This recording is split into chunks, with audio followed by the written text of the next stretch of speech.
It's episode 2 of the Royal Round. Welcome in alongside Razor, Dan, and Marty. I'm Brian, and we have head coach of the Sabres, Ralph Krueger, and former Sabre sniper, Miroslav Šatan, coming up. But we open up with our emotions. What are we feeling these days, Dan? Like every day, confused. I'm not sure what's going on from 1 minute to the next. I'm not sure where we're going, what's next, who's in, who's out, what's not playing, who's playing. But I've learned to accept confusion, so that's where I am. Marty? I'm going to go with hopeful. I'm a pretty consistent guy, so I've tried to look at the positive of everything. And, it seems like in a not so distant future, things are going to get back going again. And some people are going to be able to open their businesses again in a certain way. So I'm hopeful that we are closer to getting through this. And that's my feeling. Razor? Well, my family says I don't show emotion. I don't laugh. I don't cry. I don't get mad about anything. I just kind of a flatliner guy. So for me, that emotional roller coaster hasn't been there. I just kind of take day by day. But if you're actually asking how I feel today, I'm saying I'm a little gassy. The lasagna my wife made last night is kind of kicking in this morning here a little bit. And, so I'm a little uncomfortable until I hit a certain point. Well, you might all be surprised to know that I would say I'm stable right now. And that could come as a shock, but we'll take that, I hope, as a positive moving forward as we expand the round. Great to see Sabres head coach Ralph Krueger joining us here on the Royal Round. Ralph, it is the season that never ends, but it's also the season that we want to see resume. With all this time between games and this changing world, how have you taken a different look at your team, and how do you want it to look when it comes back to the ice?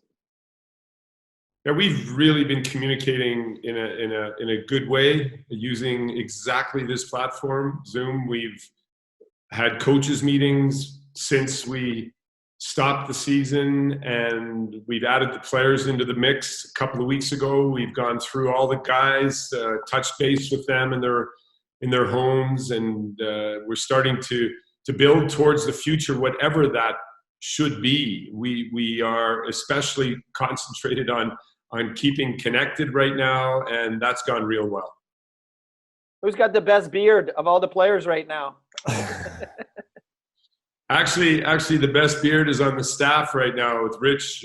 Rich has got, in charge of our medical team, has got the big beard. But the players are actually quite clean, I have to say, unless they just shave for the meetings with the coaches. They're looking fresh and ready to go. Ralph, how much of the conversation at this time, how much of the conversation, though, in your mind, is it important not to be all about hockey with your guys, but to be just like this forum, just to sit and have a conversation about whatever's in your mind? Well, we really enjoyed it, Dan. It was, you could see the players are removed from the last games, hadn't seen us for a while. It was really easy to communicate with each other and really felt natural. And of course, we're speaking about making sure they also find a way to rest. The guys went right out of the break by getting pretty intense workouts from our fitness crew. We've got if you look at Joe Collins leading up, Ed Gannon, JT Allaire, they were communicating with the guys. The equipment sales wherever our players live online went up big time. Lots of purchases for the houses, but we need the guys to get some rest too, and we need them to take a break. So we're kind of having trouble juggling that at the moment. But you're right; they need to let go and relax in what is an anxious time for all of us. The pressures around us are unique. Nobody's ever been in a situation like this, and everybody's off canter a bit, and we want the guys to also chill in this time period. Is this a good opportunity for your guys maybe to take and get to know each other a little better, use the video and all this kind of thing? We talk about the 99 team that's played on the review right now, the playoffs in 99, and everything the guys always say is how close a team we were. I knew everything about every player in the team and vice versa. And how important do you find that is? And this is a good opportunity to try to create that with you.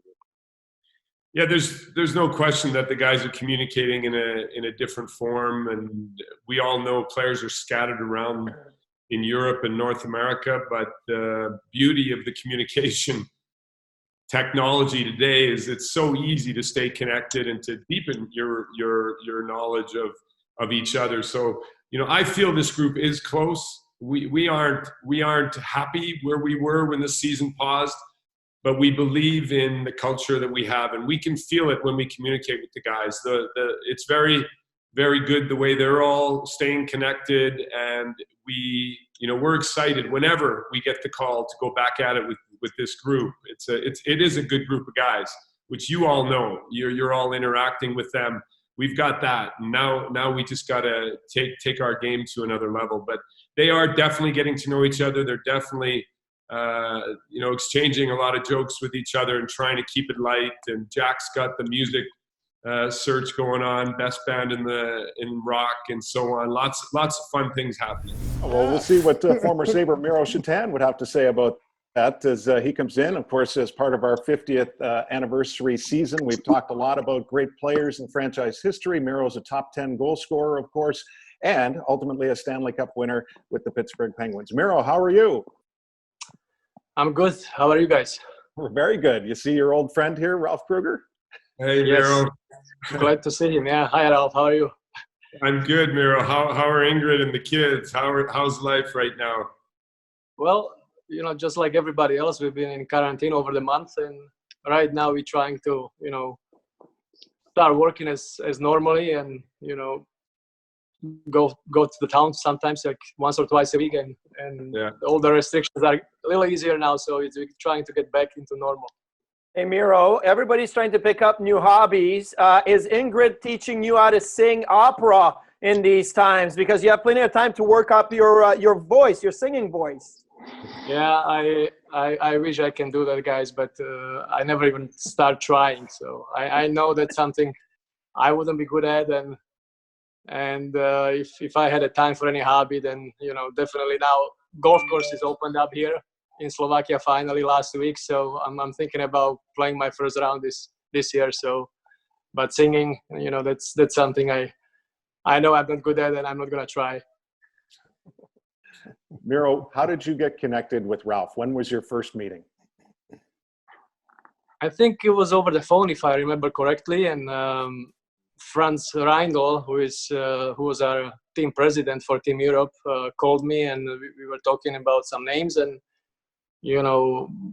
I think Ralph was definitely our top choice, I think. And Ralph was ready to do it. And I think, looking back at it, it was probably the best choice we could have made, and the team worked well and got to the finals.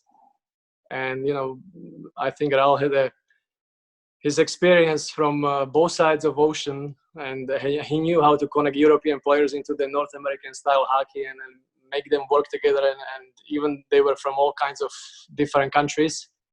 In a really short period of time we had with this team, he was able to unite them and make them fight for some team that never existed before. So with new logo and new jerseys, and we had a lot of discussions about that and how we're gonna have, what kind of identity we're gonna have on a team, and what the players who they're gonna play for.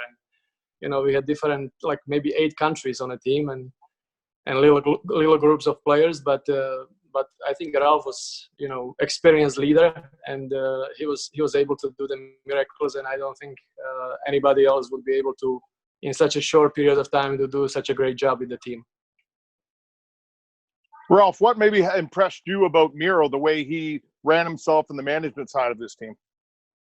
Yeah, it was really, really natural between us, and we connected on the kind of players, character-wise, we wanted right away. And then it was important during the tournament too. His calm, which you will know from the Sabres days, was unbelievable, and the support, and the way he entered the coach's space when it was necessary, but really gave us the right push when it was also needed. And we just had an amazing year together. We had to build an entire scouting staff.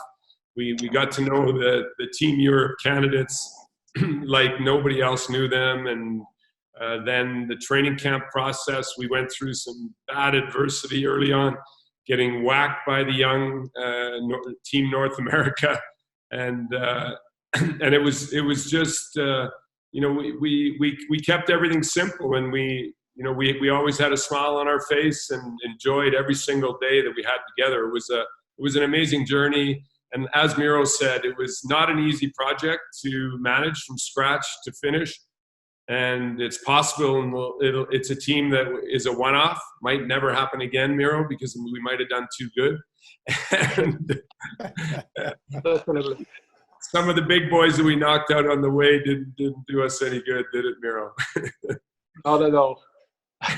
Guys, I remember I had the fortune of calling that tournament on radio back up in Canada, and you're right. I mean, when Team Europe started out, it was, boy, these guys might have trouble finding their way. But as the tournament went on, it was as if everybody around the world started joining your quest, your journey, and really got on board with you. Could you sense that, Miro and Ralph, as well, that what started out as maybe you against the rest of the world in that kind of format, could you feel that everyone was starting to kind of, and I know in Toronto, they were starting to cheer your team on big time? Yeah, if I can say, I think Ralph already mentioned those exhibition games we had against Team North America, against the Young Guns.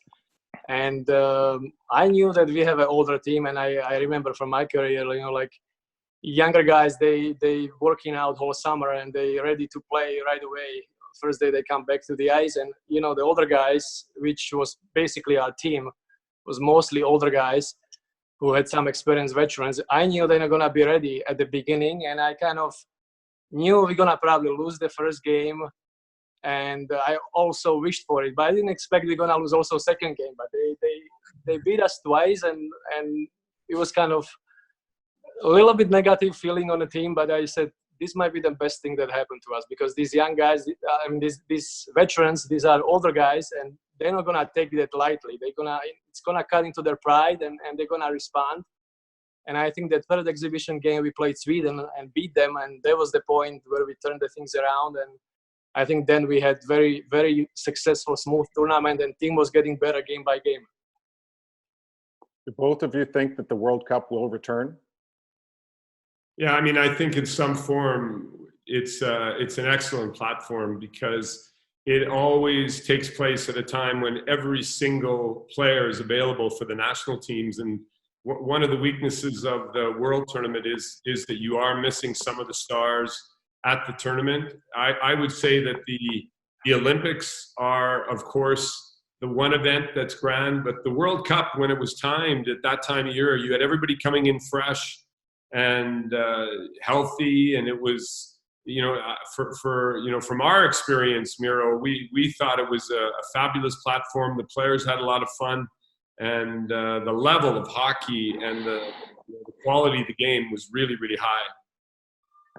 Yeah, I also think that a lot of coaches clinics, and Miro, obviously you played, and now you're managing, and so I want to know, how much has the coaching world or the management world changed in the last 20 years? We're showing the 99 playoffs here on Sabres Classics, and some of the coaches that we've seen: Pat Burns with Boston, Lindy Ruff with the Sabres, Pat Quinn with the Toronto Maple Leafs, Ken Hitchcock with Dallas is coming up. So how much has coaching changed in 20 years? And could there still be a little bit of that old school in coaching, like some of those iron fist type guys?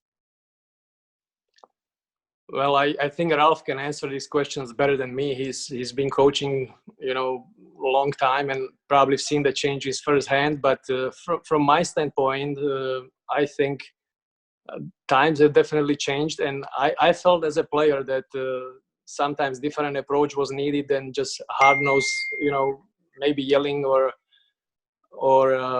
throwing stuff around the dressing room as we used to experience.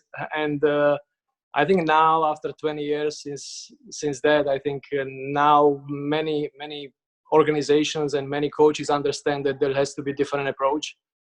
And I think it's always works hard when someone else is trying to motivate the player. I think there has to be motivation within the player, and you just have to make environment and all the conditions on a team able for him to achieve what he wants to achieve. So I think for coaches, and I'll let maybe Ralph talk about it more, I think it went more from training and how to design practices into being a good leader and understand where the player is coming from, what motivates them. So it went a little bit more into the psychological area. And so it definitely, for me, definitely over the last 20 years, what I've seen, it has to change. But I think the communications also changed everywhere, not only in sports, you know, in the business world, within family structures. I think there's just a lot more. It's a lot more fluid the way we communicate nowadays, and that's the key. So nothing anybody did in those days was wrong. It was fitting for the time, and it was maybe what the society needed. And I believe today's game has changed in so many good ways. You all hear me say it more than anybody, that I don't believe there's a sport that's evolved as rapidly as the game of hockey in the last decade, in the last 20 years, and the speed we have right through our lineup and the way everybody attacks and the coaching that goes on off the ice needs to kind of fit the times. It's got to be quick. It's got to be clear. It's got to be open and honest. And, you know, that's the way we're going right now. And, you know, but definitely fun to look back at those games. And I'm sure our fans are having a good time walking back in Sabres history. And, you know, we hope to see the fans again soon. We're all in this state of patience right now. How much of a fine is it for Razor for his phone to keep beeping in the middle of the interview? Marty, I'm a very important person. My wife needs me to go to the store. Of money that he has to pay. Coach, you decide the amount of money. I was waiting for him to drop for 20, but he didn't drop. You know, I couldn't do 20, Coach. Sorry. Well, you know what? You could have set the camera up to make it look like you're doing them, even though we know you're on your knees when you do them nowadays. Guys, great insight. Terrific guests. Thank you so much for joining us here in the Royal Round. Hey, take care. Yeah. Hey, Miro, See big you, hug Coach. to the kids. All the best. Take care, you. Miro. Pick a stick, share a story. We're diving into Razor's museum that we have been teased with in the background. Undercover, actually, Razor. What do you got for us? I love teasing you guys because I just never want anybody to know the real story about me or what I'm always really about. But I'm going to grab the stick today. Oh, just almost knocked those over. And Doug Gilmour, the Blue Titan. That's an old one. Look at that blade, Marty. There's no curve whatsoever in that blade. That one right there was a passer stick. But this guy was magical with this thing. I have one of those, but Doug Gilmour stick at home, but it's not a Titan wood. It's an Easton, like the composite one that he used here in Buffalo, but a same tape job from the heel to the toe and very rockered in the blade, like Wayne Gretzky's stick was a little bit. Dixon Ward had the same type of curve. So, yeah, I have that same one right there. That one right there, Marty? That one right there, see? He signed like 1 million of them his last year. So, yeah. So I got one of those. Good stick. Razor, where was the first one from? Was it his time in Buffalo or at the end of his career? No, it was when he first came to Buffalo. He used those Titans when he came from the Toronto side. And then, as Marty said, the Easton and then the two-piece composite here, there's all three of them together. That's the variations he used while he played with us. Danny, you must have a Gilmour story. Well, I mean, aside from getting to know him and be around him quite a bit, but Razor and I have talked about it a little bit. What was it like when he first came into the room, Rob, as far as just the energy he brought with him? Oh, just totally respect. He was one of those guys that a lot of the players in the room grew up watching. And, you know, when him and Dave Anderchuk and that came into the room that year, it was like there was two icons. There's two legends walked into the room, instant respect. You know, they ran things, they controlled things. And I think that's where we had a little issue with coaching staff sometimes because they felt that those two guys might have had a little more control over the room than what they did. And in my eyes, sometimes that caused a little friction. I think the issue wasn't so much that they had too much control as that Dougie Gilmour used to love taking half slapper at Brian McCutcheon's feet as Cutchy was turning in the corner during practice and Cutchy would go sliding into the boards and he knew exactly who was taking him down. So I think those little moments caused a lot of friction. All right, nice job, Razor. Random Wood from Doug Gilmour, not to be confused with Randy Wood, the former Sabre. We are back next Monday on the Royal Round on Sabres.com, Sabres Facebook, and YouTube.